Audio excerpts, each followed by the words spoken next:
So I'd like to tell you about why induction cooking is awesome.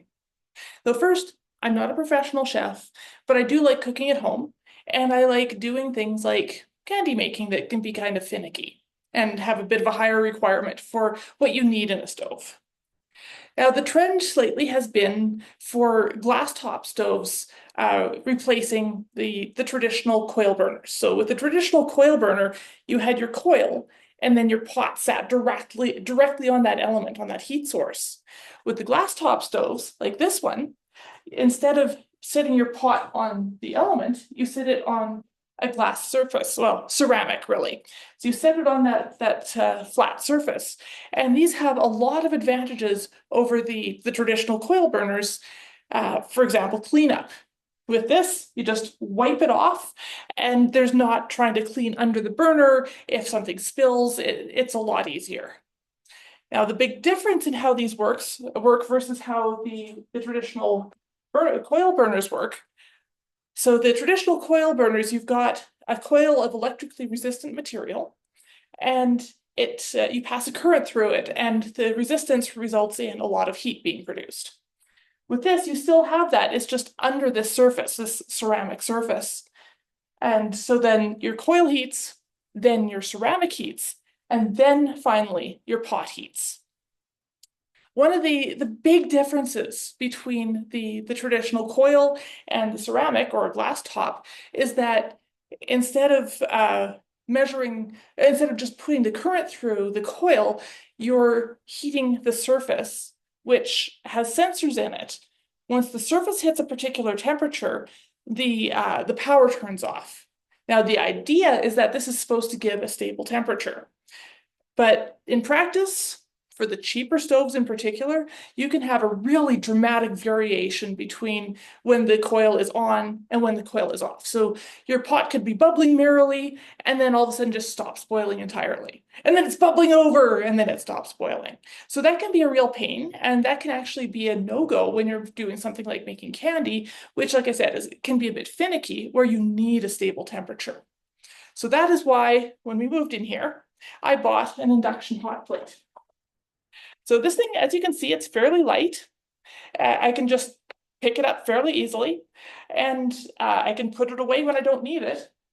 So it's not occupying a whole lot of counter space.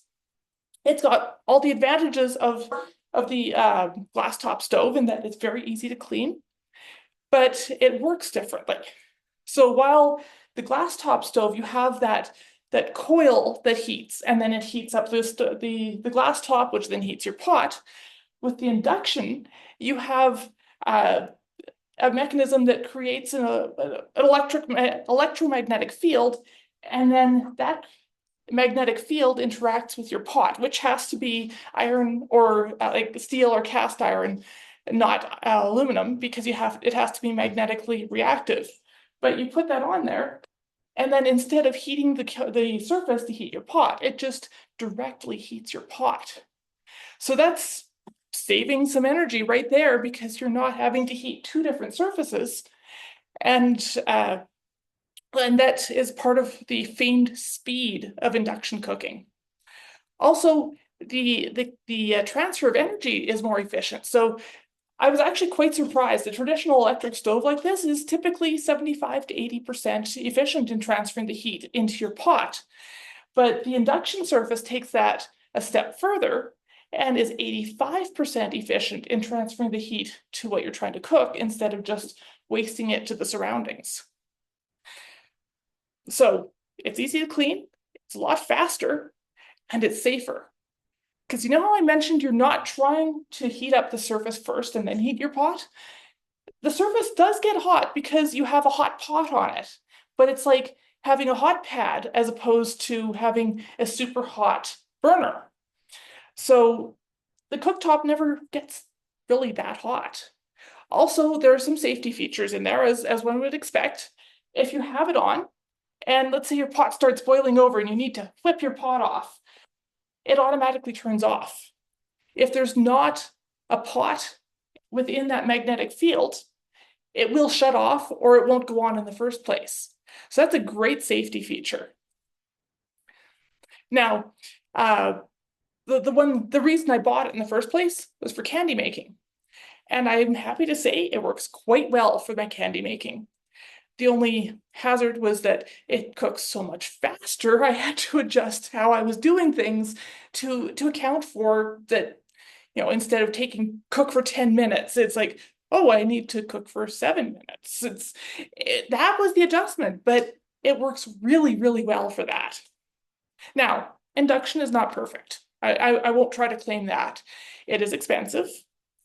All of the induction cooktops are more expensive than pretty much any of the other gas or traditional electric options.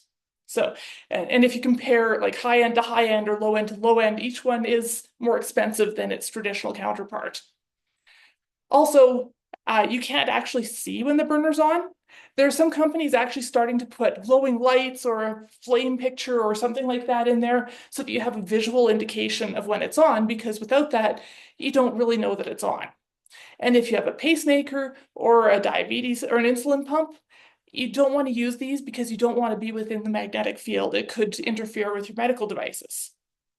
That said, if you look at Consumer Reports, they found that in all categories, induction outperformed both gas and electric in almost all cases. So, in short, it's easy cleanup, environmentally friendly, it'll lower your power bill, and it doesn't have the downsides that come with switching from a coil burner to a glass top.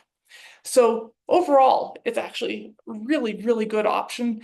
And like I said, it's a new technology, which means that over time, the price is going to be coming down because that is the trend with all new technologies. So I highly recommend getting something induction, even if what you do is just get a single induction burner like I did, and then use it as you need it.